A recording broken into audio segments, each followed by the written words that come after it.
So I'd like to welcome Annecy, who has uh, undergone a lot of challenges to get here and to make this happen. And her ancestors are teaching her a lot through this process. We had some technological problems, but we're so ready to think about our ancestors and this one line that we are a part of. Lynn, thank you so much for the invitation, which came actually in December of last year. So I knew that I would speak about this topic. And I really thank this intro to the intro, like this, just chatting with each other. It was so beautiful. And I just deeply appreciate it. So you all know I'm Annecy Baez, and I'm so deeply honored to be here. And before we begin, I want to just respectfully acknowledge the land which I'm presenting today from. It's the ancestral and unceded territory of the Mexicans, which sometimes they kind of get confused with their cousins, the Mohegans.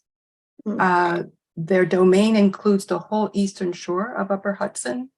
And as far as the, all of Upper Hudson's, and they were the tribe of the Lenape, which means original people. And I also want to acknowledge that this is a protocol from Awareness, Courage, and Love, created by Dr. Mavis Tsai in Washington University. And these protocols are topics with a little introduction, meditation, and questions, which for me always have felt so much like focusing. So I'm always grateful to share one of the protocol. And this was the protocol in November. So when in December you asked me, I said, oh yes, I'm gonna share the Honoring Our Ancestors protocol. And Awareness, Courage, and Love comes from functional analytic psychotherapy, which focuses on the healing power of present moment, authentic interaction. And when I first heard that, I said, oh my God, that's like focusing. So I just want to acknowledge Daniel Mayville and Dr. Mavis Tsai. And I have links, but I won't throw them in. I think I created like a little reference page, and then I'll put the links in the chat later so that you could see Awareness, Courage, and Love and what I'm talking about in her website and all her stuff. And I'll do that later. But and you all know a little bit about me. I'm a professor at Touro University Graduate School of Social Work, where I teach clinical practice. I also teach clinical practice, couples, and a family. So theory in all individual couples and family. But I also teach creative arts and art intervention and social work practice, which I love. And my ability to do that allows me at my job to be an artist, a researcher, a teacher, and a therapist, which for me to come to that place where I could be all of who I am is like such a precious gift, because often I hid the artist from the teacher therapist and kind of kept them separate. And so now I'm able to kind of merge them together. And I'm a digital artist, mixed media collage artist, and contemplative photographer. And I also write poetry and fiction. And I am a published author. I wrote a book called a collection of short stories that looks like a novel titled My Daughter's Eyes and Other Stories, which won the Marmol Prize of First Latina Fiction in 2007. And I do have a little link tree, which has a lot of my recent stories that I've published. And I'll put the link tree. A link tree is a little link with all the things that you have, like your website and stuff like that. So I'll share that link later on. And as you all know, I'm a part-time psychotherapist as well. My area is shame, anxiety, depression, trauma. So today I'm going to introduce the topic of honoring our ancestors. And but before I do that, I just want to share a little ancestor prayer to actually honor my ancestors here, not only my ancestors, but also yours. And it goes like this. I honor all of those whose blood is part of mine. I honor all of those who have come before me. Although we live at this moment in separate environments, I live my life connected through the spirit of my ancestors. I'm truly grateful for all the gifts you share and for all the support you offer. With our tree of life stemming from the same roots, I'm committed to nurturing our relationship. I call upon all the female ancestors. I call upon all the male ancestors. Please listen to my prayers. I pray for all our family members to have contentment in their soul. I pray for each of our family members to have respect and love for one another for generations to come. I'm listening for your messages, guiding me to use these messages wisely. I'm grateful for bringing me my story. I'm grateful for bringing me my voice. And I will honor the circle of spirit through honoring my ancestor. Ache, ache, ache. I have a lot of heartfelt gratitude for being here today and being able to even share this prayer with you. And I'm thankful to my beloved and your beloved ancestors for their internal presence and the gifts that they continue to bestow upon us. And I carry their memory with love and honor, and I wish the same for you. And I welcome all of their presence here today with us. And I'll just pause a little bit to take that in, because I'm a little teary just from being, just from feeling that presence of all of them and knowing that I am the dream that they had for me. And it brings me to kind of like a teary place. When Dorothy asked me to send a description, I did put a little quote by Shirley Turcott. I'm sure you all know Shirley. And the quote said, "And our ancestors are always close at hand." And I met Shirley back in 2011, I believe. She was doing a workshop on what she called at the time Aboriginal focusing oriented therapy. Now she calls it Indigenous or focusing oriented therapy. And I was like blown away by her workshop. I couldn't do her training, but her work has stayed with me. And I have like a few quotes throughout by Shirley, but Shirley is a Métis knowledge keeper and a registered counselor, school syndrome. I think she also does school syndrome. She does all these things on residential, which she brought that to us in that workshop, and we were blown away by things we did not know. She's in Canada, and she's been working for decades on survivors of childhood abuse, torture, complex trauma, and the tragedy of the residential schools. And I have her link in a really wonderful article on transgenerational transmission of traumatic trauma. And she just brings such a beautiful, loving perspective to this work. And so I will be quoting her later on again. So the introduction that I sent, I just sent a little, we kind of edited I edited the introduction for distribution. And I have to say, Lynn, I love the invitation that you send us on Monday. It's green and bold. And I get a lot of email, but I always see your email, like it's a little green card. And I'm like, wow, that's such a great idea to send an invitation like that. Because if you're looking for it, you will see it. There's no way to miss it. You have to thank Christine for that, Annecy. She's the one that does that. I just love that. I'm like, every time on Monday, I'm like, okay, there she is. And I find it right away. And I tell people this, I tell them, you have to do this little card, like an invitation, because you could see it. And as an academic, I get like so much email, but yours pops up. So thank you, Christine. Anyway, so as an introduction, I kind of summarize it, but I want to share the original introduction so you can have a sense of it. And then I want to ask you a question on honoring ancestors after I read that introduction, so that you can share with me your perspective on honoring ancestors. And after that, I want to do an attunement, and then there are some questions to that attunement. But there are a lot of questions. You don't have to answer all of them. You don't have to answer any of them. It's just for you to reflect. You could decide you want to take them and reflect later, but that's the process. And I just have talking about AI, Dorothy has a poem to read at the end, but I love creating digital collages. And now with AI, my creativity has gotten to another level. And so I love to explore. So I was able to create something related to the poem that Dorothy will read using AI. And I want to share that with you. I don't want to forget. So I have it like everywhere. Share AI prayer.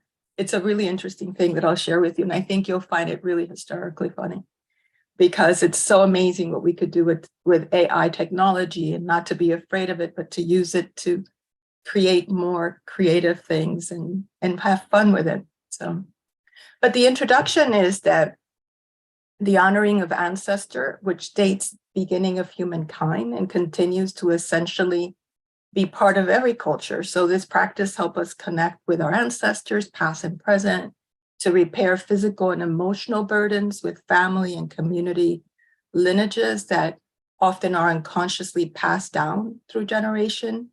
And that similarly, our bodies and our psyche also carry the gifts and the strength our families have bestowed upon us. So through ancestral connection practices, we can learn to embody these blessings wholeheartedly.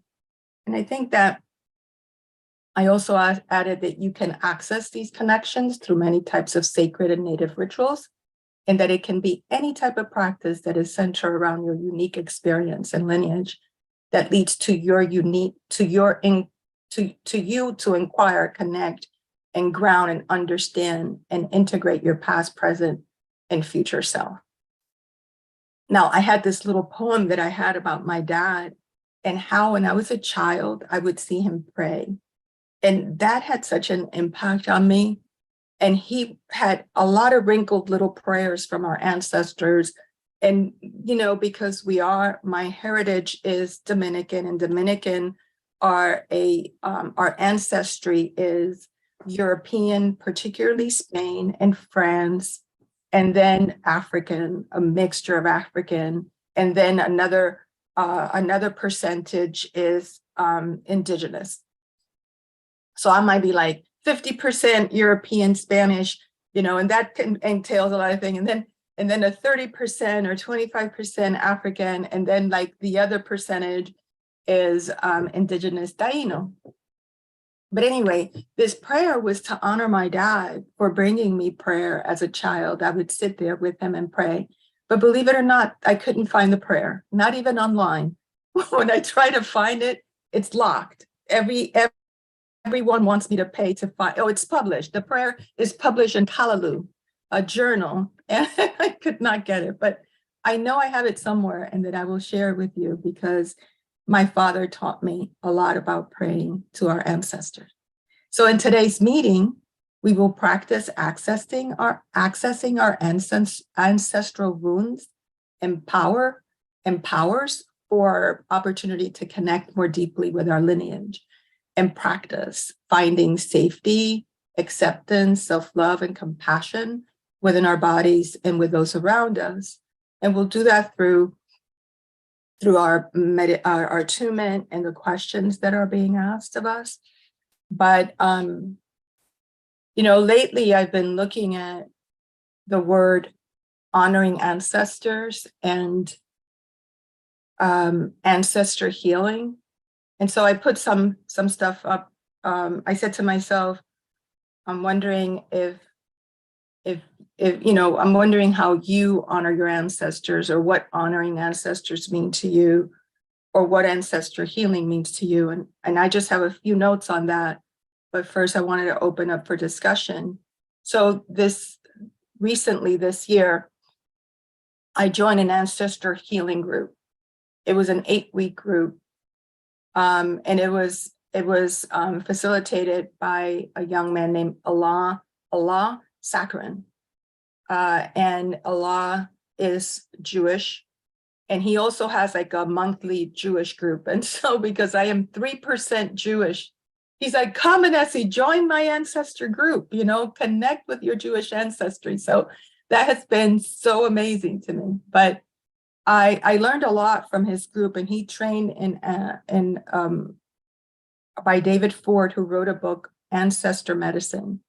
But I found another person who wrote Ancestor Healing Made Easy, and I just love her work. So I will be sharing a little bit on my reference for you on that. But so I'm just, before I kind of just share a little bit of what I think about ancestor, honoring ancestor and ancestor healing, I just wanted to hear from all of you. If anything that has come up for you, or any thoughts you might have on honoring ancestor healing. In my focusing work, I've accessed the fears that I carry from my parents, and before them, with World War II, World War I, I did some work where I felt like very strong feelings that would come up in me were not personal to my life at this juncture, but came from before me. So I have a very real sense of that thanks to my focusing practice, and it has allowed me to bring some healing between me and my parents, knowing what that is from their point of view and having a real felt experience and awareness of that. So I'm thanking you for bringing like focus to this, because I'd like to go further back. Yes. What are my grandparents and great grandparents bringing? Because I feel I have some of those strengths as well as the trauma. That's so beautiful, Maria, that you have the strength, that you've learned so much from the pain of the past and what that means for you, and now looking more deeply. Mm. Yeah. Yes, thank you for bringing this to us. Thank you. So for me, when you said appreciating the ancestors, I was thinking of our political situation and how do we look at history with appreciation. Because I think so much of our focus is on what is bad about our system and sort of what people did to create this. And also politically, like the whole topic of like looking at people's history or contribution with how we think today about that. And then when you said appreciation of our ancestors, I was thinking, well, how do we do that? And it's sort of easy, I think, and that's how I've seen it in other contexts, and that's why I was even not sure if I want to even join today. This appreciating ancestors in sort of this abstract, beautiful way. So I wonder what you think about looking at history with appreciation. Yeah, I don't know if that sums it up the best way. Mm-hmm. So, Robert, where you were speaking, everything you were saying reminded me a little bit of, I don't know if you know Thomas Hubble. I might have his last name incorrect. And he wrote a book on collective trauma. And he talks a lot about what you're talking about not only history, but our present moment, historical moment, where we're experiencing so much, and how that collectively impacts us. And what he's trying to bring in his book, Collective Trauma, I haven't finished it, I'm reading it now. It's like this appreciation for the fact that a lot is going on, not just the past and whatever is transgenerational, but what's happening now and whatever, and how our body holds that or understands that and how it manifests. And, after the pandemic, I'm involved in lots of groups, and this group is very special and totally different than other groups that I've been involved in the ways that we deal with differences and even last week, how we managed to discuss a lot of things about one word, maturity, like how we did that. But I'm in groups where that is not what happens and the ways that they happen. And then reading Thomas Hubble, I was able to understand more how we hold transgenerational historical trauma in our body, and how in the present moment things might trigger that, and how it manifests in action. And I've seen this in other situations that I've been, and how people react to it. And I feel like the more work we do, like focusing and helping people connect to that deep felt sense, and being able to connect in a somatic way, like to our bodies and how we react to things, that we could appreciate that we are in interaction with like the whole environment, the TV, everything that's happening. And I have a deeper compassion for understanding that at many levels, we are all traumatized just based on the past 3 years of what has happened. We were isolated, watching TV about sometimes very difficult things. And we were not able to connect physically or be held or hugged. Like, so much has happened. And just violence after violence. And sometimes even numbed to the violence and not doing much. Like, I remember when I would see the events in Syria, I would say, like, we should be appalled. We should all stand up against certain things. Or recently, when people focus too much on the submersible, meanwhile, 600 people drowned in Greece. Like, there's so much going on. So, Robert, I don't know if that answers it, but it touches me a little bit what you're saying, because it brings back, reading Hubble's book. It's not the easiest book. First of all, it's a thin little book, but it is so painful in terms, but, I feel we need to be aware of what is happening and what is happening to our bodies or the bodies of other people, and why people react certain ways that I sometimes may not understand. Just jumping in, and it's kind of like always that worry or excitement or something in my body, being spontaneous, because I suppose someone has that there's fabrics of stories, and once one of us kind of presents, then there's kind of protocols and respecting their perspective, and yet the whole is greater than the sum of the parts. But that, I think, can only become in relation when the sum of the parts are activated, and I think Gendlin always loved that, that none of us go away without feeling touched in some way, Yes. So that is the deep democracy of whether it's collective consciousness or collective emergence, so it's in that context, that I'm trusting my spontaneous self, So when I hear someone saying from their perspective, when it's you, Annecy, it's like we're deeply traumatized, that is not a fact. That Yes. It's the language of Ken Wilber, the collective who is we, Yes. So and maybe it's true, but it's kind of like, I suppose and this came from Dan as well in his presentation of like, when we get that urge to go forward, it's just, okay, take it. So, but I think the impulse brings us into the words, and if I don't actually trust my impulsiveness, then I've, in Gendlin's kind of model, what comes forward is kind of maybe fitting in, So, to bring it into popular, is it true that we're deeply traumatized? Is it true that we're, numbed and all of the rest, maybe we're numbed to experts telling us what we are, maybe we're numbed to even the words, generational trauma,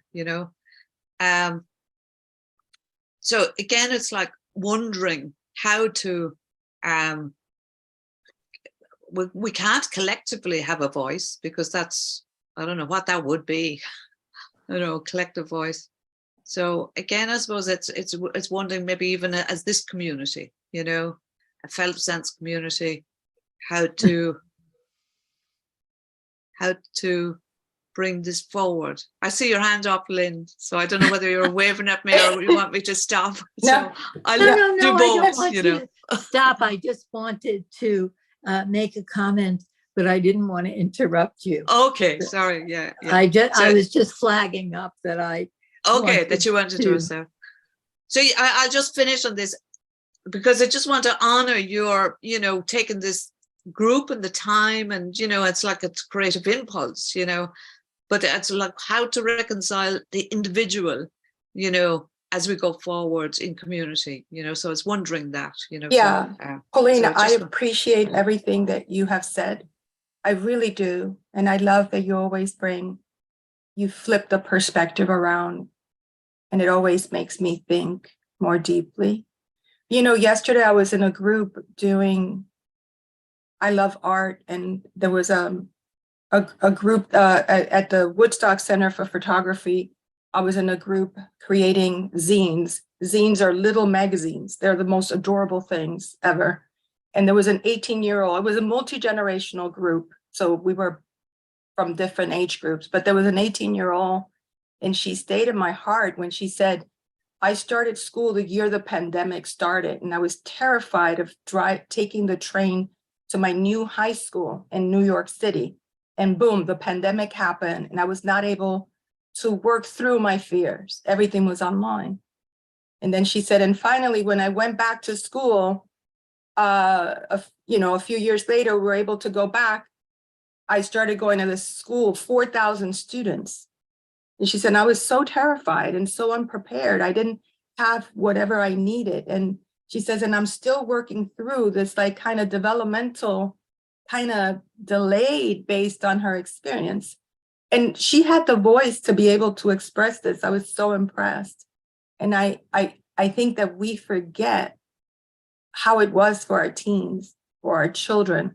Like my grandson was, I think, 6. And you know what he said to me the day they shut down? He says, Grammy, will I learn? Will I lose my learning? And he's 6. I said, no, we will make sure you learn as much as you can. He understood that somehow or another, he couldn't learn without connection, you know, and that was one of his concerns. So, you know, I feel that sometimes we might live in our own, and Thomas Hubble speaks about this in his book, that we might live in our own world to the point that we're not aware that it's like the fish that lives in the water in a container, and he doesn't know there's a world around him looking at him, that we might live in this world and not realize. So when I interact with different age groups and people, I see and hear their experiences that maybe I might not have realized. I'm sorry, Lynn. I think that what we're talking about is so very important, and it feels like we have 2 topics here: the topic of ancestors, and I would love to hear what you have to say about that, Annecy, that you haven't told us yet. And then the topic that emerged about what is this we that we are? Are we collectively traumatized? Do we want experts to tell us about who we are or not? I thought that Robert was pointing to the feeling of gratefulness for our political ancestry in the same way that we have gratefulness to our biological ancestors. That wasn't really taken up, I felt. So we're sort of spread wide in this conversation. And maybe that is what this needs. But I just wanted to point to I guess I wanted to point to my feeling that I want to know more what what you have to bring, Annecy, Yeah. about Yeah. our ancestors, that I Yes, feel like yes. we haven't really, Yeah. we Yeah. haven't really, and it's 5 to 9. So Yeah. So thank you so much, Lynn. I think that I may have taken Robert's thoughts to a different path, and I apologize for that. So what I wanted to share was just the concept of honoring ancestors and ancestor healing. So honoring ancestors and ancestor healing are related concepts, but they're not exactly the same. Honoring ancestors generally refers to the practice of showing respect, reverence, and gratitude towards our ancestors. And it can involve various rituals, ceremonies, and acts of remembrance to acknowledge the contribution and wisdom of those who came before us. And honoring ancestors is often seen as a way to maintain connection with the past and preserve cultural traditions and seek guidance for blessings from our ancestral spirits. Now, I have to say, as a Latina who does honor her ancestors, and I was glad that I lived in a family that did, it is not the ritual for every Latino family. I have families in my family that are Pentecostals or evangelists or very strict Christians that have very specific beliefs about this and do not believe in this kind of ancestor kind of healing. So just to remind you that not every Latino is going to have an altar where they're honoring their ancestors like my father did, or teaching their children to do so. You know, I had an aunt who said to me, you know, when you die, you died. You know, there's no need to be praying to anybody. And she was coming from her religious perspective. And one thing my father taught me was, he said, you know, we're in America. America is a great place because you could practice any religion. But then when family was coming, because he was the gatekeeper, he said, not everybody believes what we believe. And we have to be respectful to new family that are coming that are not going to believe what we believe. So for some family members in my family, I was like a witch because we did this work, or because we had a virgin and a Buddha and we gave offerings to the ancestors. This was witchery. This was not holy stuff. So I just want to say that. So yeah, so, you know, for me, I felt very lucky that I had a father who was able to teach me to honor my ancestors. Now, ancestor healing, on the other hand, typically focuses on addressing unresolved issues, traumas, and imbalances within the ancestral lineage. You know, so I was telling a lot in the ancestor group. I said, I'm seeing a lot of stuff on ancestral healing. I don't know when America got into this. Like all of a sudden you see books and all this stuff. And then I realized, oh, wait a minute. What I did at home was honor our ancestor. Ancestor healing is, of course, you're honoring the ancestor, but it's taking it to another level. It's kind of what Shirley was doing and the work that she was doing on indigenous focusing oriented, you know, therapy. So ancestor healing recognizes that the experiences and energies of our ancestors can have an impact on our lives and well-being. And ancestor healing aims to heal and transform the ancestral patterns that may be affecting us negatively, often through rituals, meditation, and other spiritual practices. This process can involve seeking forgiveness, releasing inherited burdens, and restoring harmony within the family lineage. And, you know, I found being able to think about those two things, honoring ancestor and ancestral healing, very comforting, because then I said, oh, you know, for me, honoring my ancestors always felt healing, because I know that whenever I'm struggling, I could do a 7-week prayer, a 7-day prayer to my ancestors, and they will send me messages. They will send me messages in strange ways sometimes. Like I was doing some ancestor healing work with Allah, and I had an accident in April that was very serious. And that serious accident led me to another, you know, and I felt I had just called on to my ancestors and I said, wow, this is a big calling. It was like, you're not listening, so we're going to bang you so that you could listen more deeply.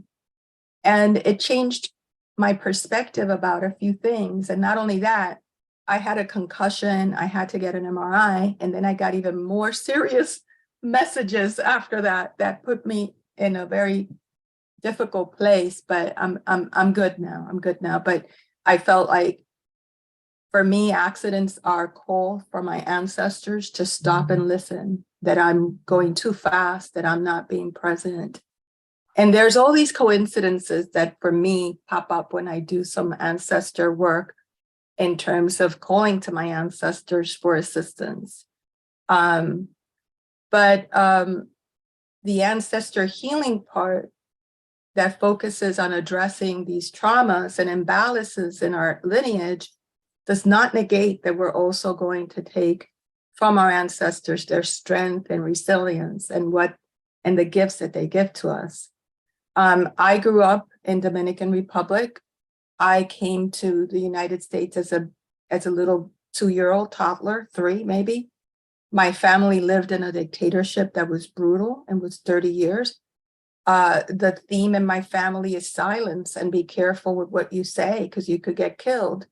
And of course, I see that in me, in the ways that I sometimes silence my voice out of fear, but I know that that comes from my lineage. And my grandma, she was 95 when she died, and she used to love Kennedy. So she had an album with a lot of photos of Kennedy. But one thing she said to me when she started telling me her stories of what she remembers is to not tell anybody, because she was really afraid that she would get hurt. And I told her, nothing's going to happen to you. So that kind of fear stays with us. So one thing that Shirley Turcott, one quote that I could always put on chat is, all of my relationship means to be connected and interconnected to all of life and land. So what you and your body experiencing does not belong to you. It's something that's held collectively. So when I'm experiencing, this was about the pandemic anxiety is not just my lived experience, I'm holding my community there too. And that goes to she said it about the pandemic, but for me, it was like, it's about our experiences in the present moment, whatever we're seeing, whatever wars are going on, whatever things are happening. But anyway, so while honoring ancestors can be part of ancestor healing, the latter goes beyond mere reverence and seeks actively engage with the ancestral lineage for personal and collective healing. So ancestor healing acknowledges the ancestral wounds and the imbalances that may continue to affect individuals and an entire generation, and it aims to bring awareness and healing to those patterns. So, so those are, and you could believe it or not believe it. Of course, I have family members that feel, none of that ancestor healing stuff is real. And I have family that practice this on a daily life, and honoring ancestor and seeking their assistance and support is part of what we do. I'll pause there before I do the attunement and the questions then, in case anyone wants to respond to that. Annecy, I just wanted to share that in Peru, where I was born, my grandmother also was a big fan of President Kennedy. He was the first Catholic president, and she felt a special kinship with him. And she also prayed a lot, and I'm aware of how that affects me still in a good way. So thank you so much for sharing. Just kind of collecting what people have said. I'm appreciating this question about healing, healing ourselves, and this unknown about what in me that wants healing can draw on ancestral support or maybe this wound that I have, is it somewhere in the lineage? There's this wondering in me about that. And maybe that question is less important than how can I receive support from my lineage about that, because that is something that we can have some relation to in a more agentic way than the wondering, trying to find the knot. And I think relating it to what Robert said earlier, there's this wondering about the collective trauma that you also mentioned, Annecy, and is it possible as some collective to heal this historical trauma and come together in an intentional way? And I think that would be a beautiful thing to do, and I'm inspired maybe there'll be a focusing discussion thread about coming together to heal something that many of us experience. Yes, yes. Dana, thank you. Thank you. I'm very moved by Dana's, the not knowing part, and how you moved it aside, the not knowing, and focus on something else, but the not knowing stay there. And the not knowing is always an interesting thing to relate to.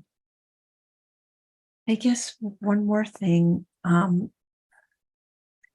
not knowing. I see this difference you're pointing to about ancestor, about honoring our ancestors and about ancestor healing, and for some reason I'm feeling drawn to also the overlap between them. Like it feels to me like whenever we connect with our ancestors and invite their blessing and their help and ask for their help and guidance, that even in that is a healing thing for them as well, right? That this is just my own experience and my belief or whatever, but that there's something about that I think we experience in focusing, that in the act of helping and being helped, there's this place where it just, like, some of those boundaries melt. It's like we are blessed in being able to offer support to somebody else as much as we are blessed in receiving support. And there's a place where the giving and receiving just kind of begins to melt a little bit. And so my sense is that is also the place that there's something similar in relating with spirit souls that are not embodied in a similar way that it is between those of us who are here embodied. I don't know. So I'm just putting. No, I love that. I love that. I totally agree, which is, for me, it's the same. So the honoring and the healing, they happen together, I feel. I wanted to separate them just to look at them, but then bring them together. Because when we do honor our ancestors, and at least for me, when we leave offerings or we leave, in my culture, you leave candle to light the way of your ancestors, and you leave water to quench their thirst, and you leave flowers so that there could be, like a garden. Like, there's a reason for what's on the altar in terms of what you're giving your ancestors. And I do find just praying to them healing, but also honoring them. I feel like I also heal the past in some way, because I know that they suffered. So there's I like when you put your hands like this and you merge them. Yeah, I believe that there's that merging. So I wanted to bring them together today, because even though the title of the presentation is honoring our ancestors, I feel that the attunement is very much about healing. Okay, so I will start the attunement, and then I will also, when we finish, I'll pose the questions to reflect on. So find a comfortable position. I'm sure that you're all in a comfortable spot, and just start to slow down your breath, inhaling 1 and 2 and 3. And just exhaling. 1, 2, and 3.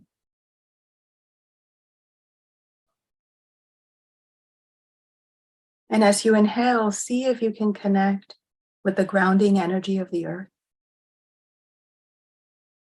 Draw it up through your feet into your legs, the center of your being, your spine, your arms, and up to the crown of your head. And as you exhale, slowly release the energy back to the earth.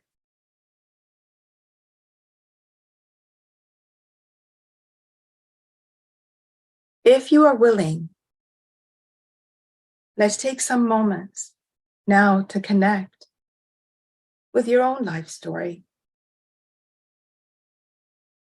Allow whatever thoughts, images, sensation, or memories that come to the surface.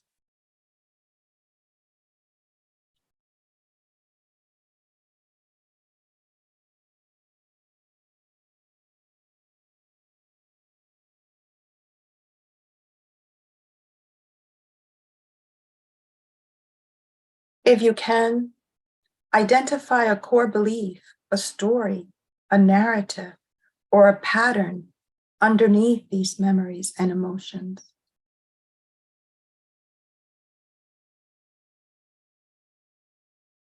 Is there wounding? If so, how does it live within you, within your body?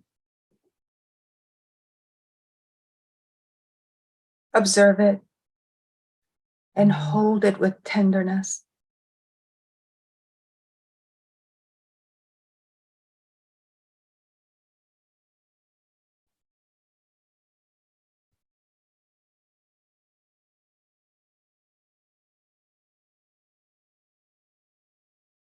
Now try to connect with your lineage, your ancestor, your culture, your family. Perhaps it's a specific person in your family that you are close to, or perhaps it's someone you've only heard of. Invite them into your energetic space by visualizing them holding you, embracing you, or simply standing by your side.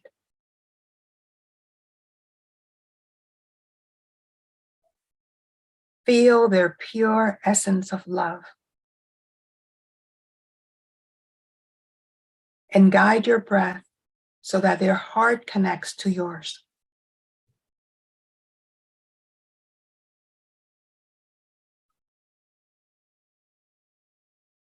What happens when you honor your ancestor by asking them for their help in healing?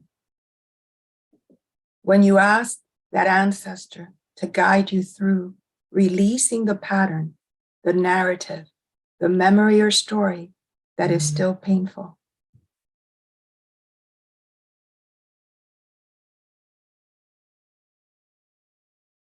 Imagine that this feeling or pattern stops with you in terms of your ancestor line. That you are releasing generations of fear, of hurt, anger.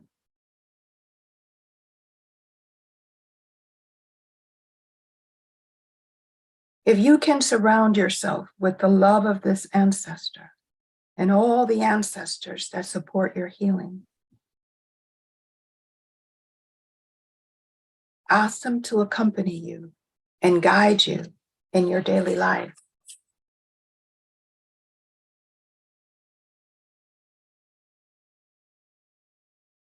And breathe as you feel the nurturing, holding, and love of your ancestors. Just breathe.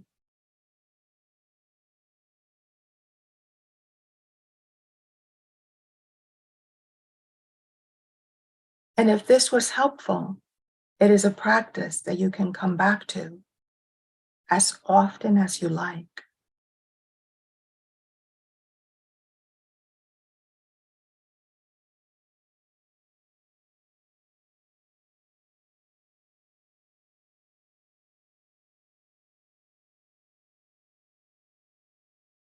Now slowly start wiggling your fingers and toes, moving your body.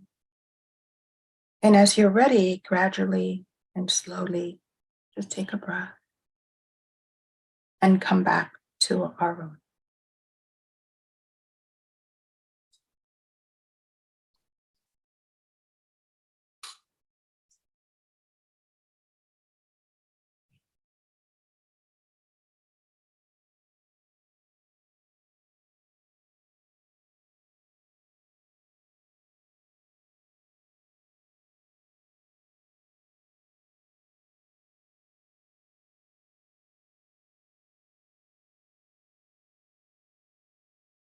Okay, thank you. So, Lynn, I'm going to post the questions. There are a few. You don't have to answer all of them.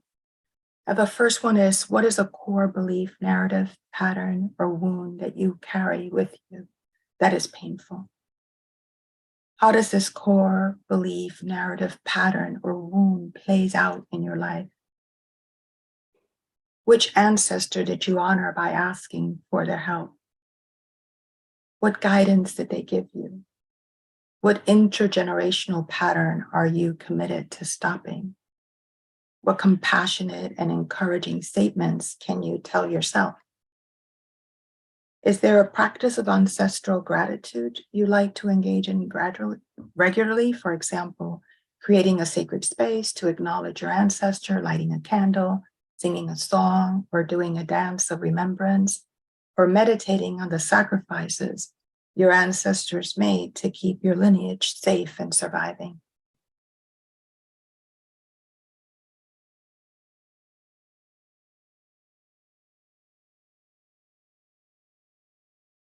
So those are some of the questions, but also things could have come up in the attunement related, because those questions were embedded in it. You could, review that also. You don't have to. You could take the questions to kind of journal if you want later on, and you could just reflect on whatever came up for you. It is open. Welcome back, everybody. We're very eager to hear how your breakout room was and anything you'd like to share. I could share something, and because it's really a big takeaway for me from today. And somebody in our room who is not here anymore said, I want to be a good ancestor.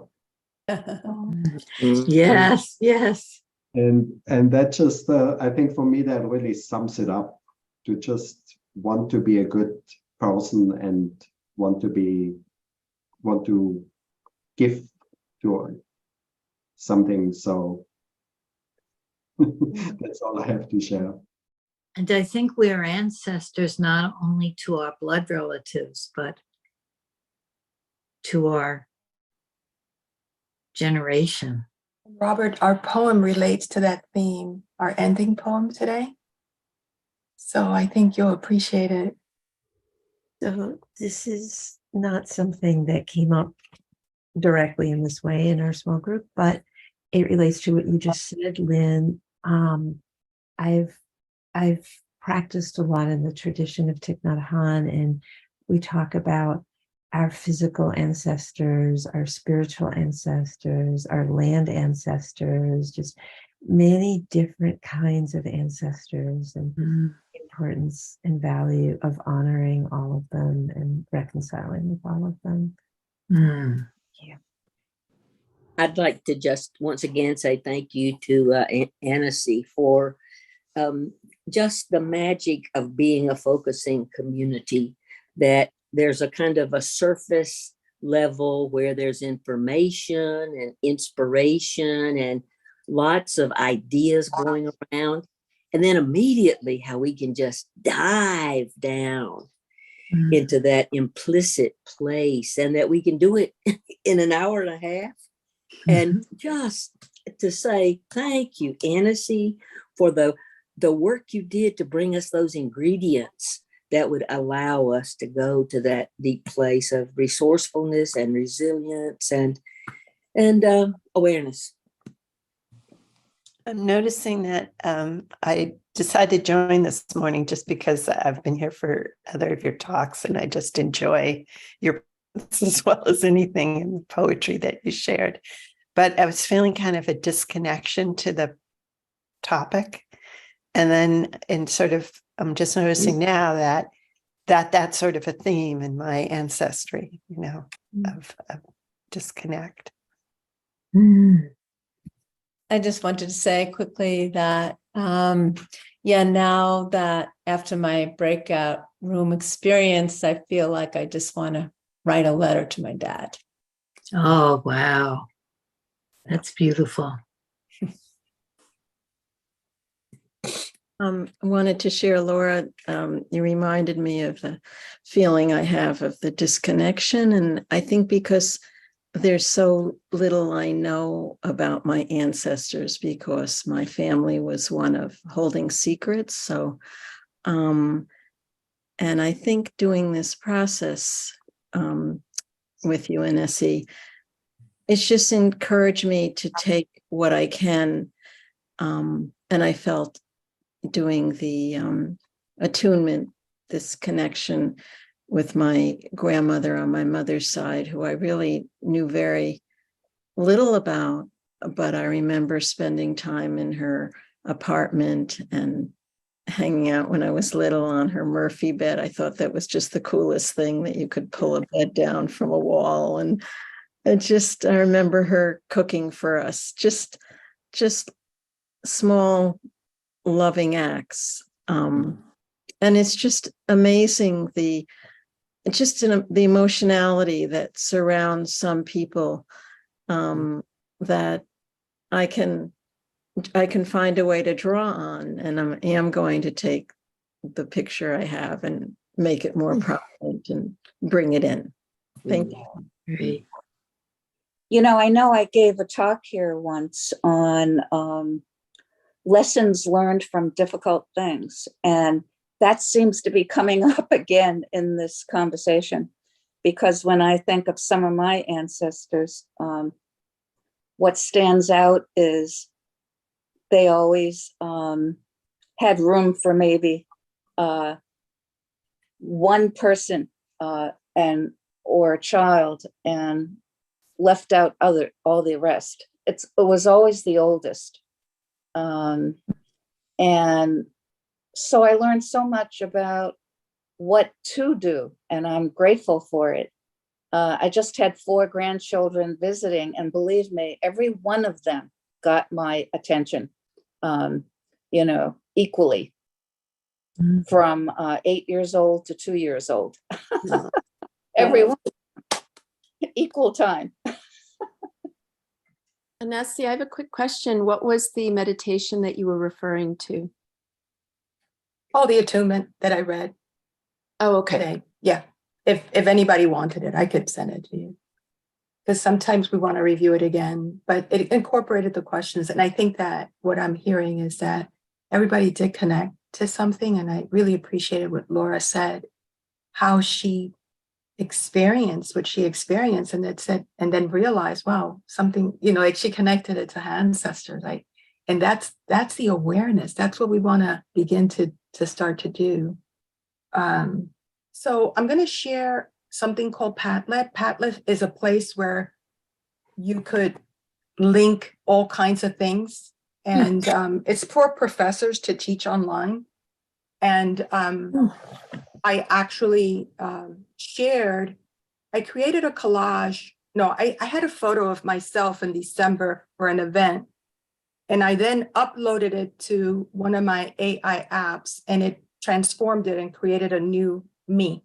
So that's from an image of me, but it's not me, right? So she looks Oh, real. my But anyway, goodness. but then in another AI app, I was able to make her talk.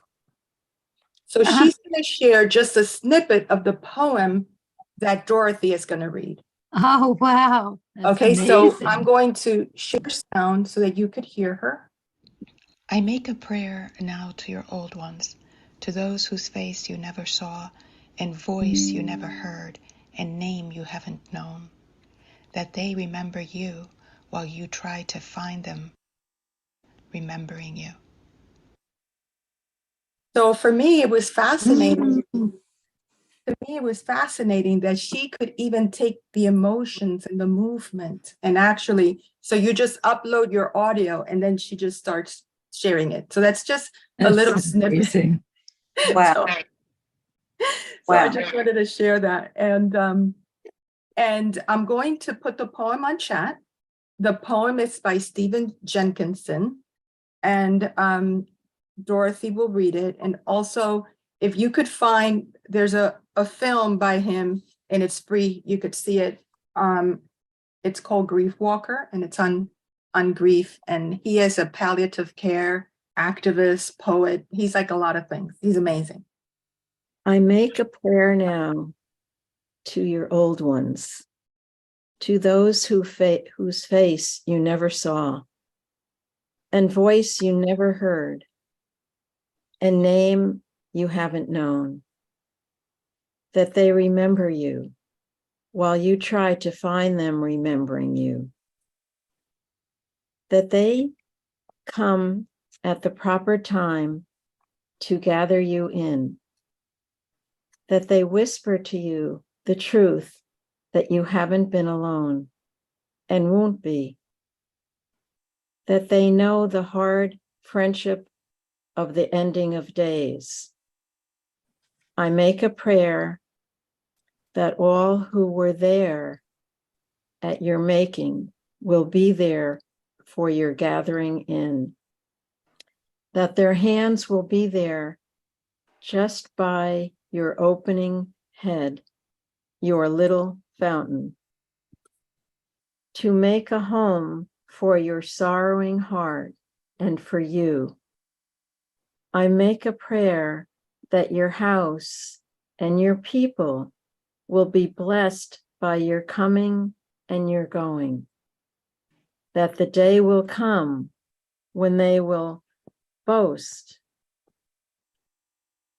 of, for a while, having known you, and will marvel at the way of your going out from among them, and that you might be reason enough for them to continue for a while, and that in the days to come, you will be claimed as noble, as an ancestor worth coming from. Beautiful. Thank you. And You're thank you welcome. so much, Annecy. And all of you. Thank you.